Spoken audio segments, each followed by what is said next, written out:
Scattered across the largest ocean on Earth, thousands of islands sit in near-perfect silence, unknown to most of the world. The Pacific Ocean covers more than 60 million square miles, and within that vast blue expanse lie communities, cultures, and histories that have been quietly existing for centuries without ever making headlines. These are not the tropical destinations featured in travel magazines or the resort islands that fill social media feeds.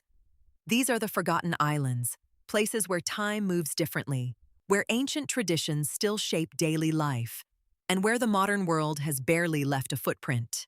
Take Nauru, for instance, a tiny island nation covering just 8 square miles, making it the third smallest country in the world. Once one of the wealthiest nations per capita on Earth due to phosphate mining in the 1970s and 1980s, Nauru now faces economic collapse, environmental devastation, and a population struggling to rebuild. The mining stripped nearly 80% of the island's interior, leaving behind a barren, crater-filled landscape that looks more like the surface of the moon than a Pacific paradise. Then there is Tuvalu, a nation so low-lying that its highest point sits just about 15 feet above sea level. With rising ocean waters threatening to swallow it entirely within decades, Tuvalu has become a symbol of climate vulnerability, yet most people could not point to it on a map. These islands carry enormous stories, but the world rarely stops long enough to listen. Isolation, while often seen as a disadvantage, has also served as a powerful protector of culture. On the island of Yap in Micronesia, a traditional form of currency known as rye stones is still recognized and respected. These massive limestone discs, some weighing several tons, were carved centuries ago and transported across open ocean using canoes.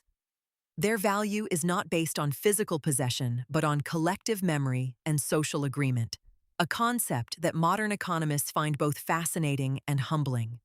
Similarly, on the islands of Vanuatu, over 100 distinct languages are spoken across a land area smaller than the state of Connecticut.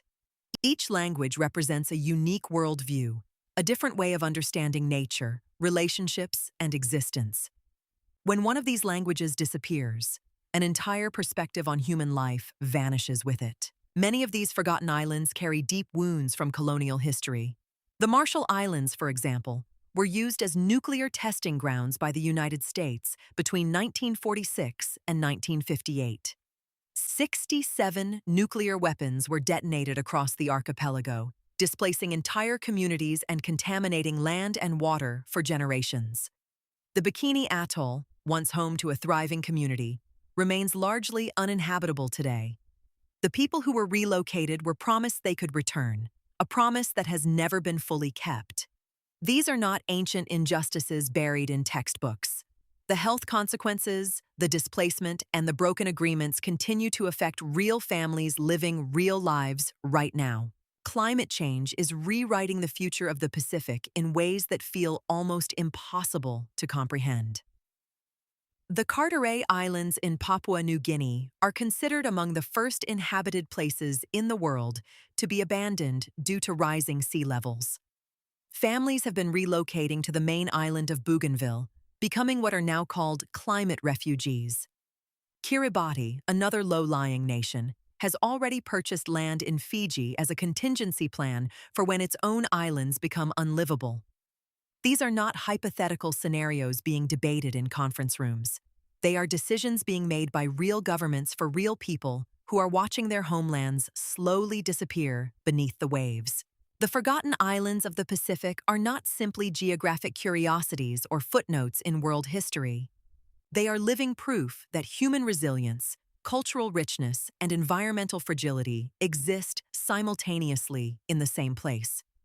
Every island holds a mirror up to the broader world, reflecting choices made by powerful nations and the consequences borne by those with the least influence.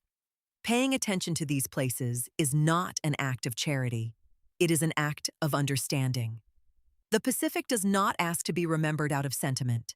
It demands to be seen because what happens there is already shaping the world the rest of us think we understand.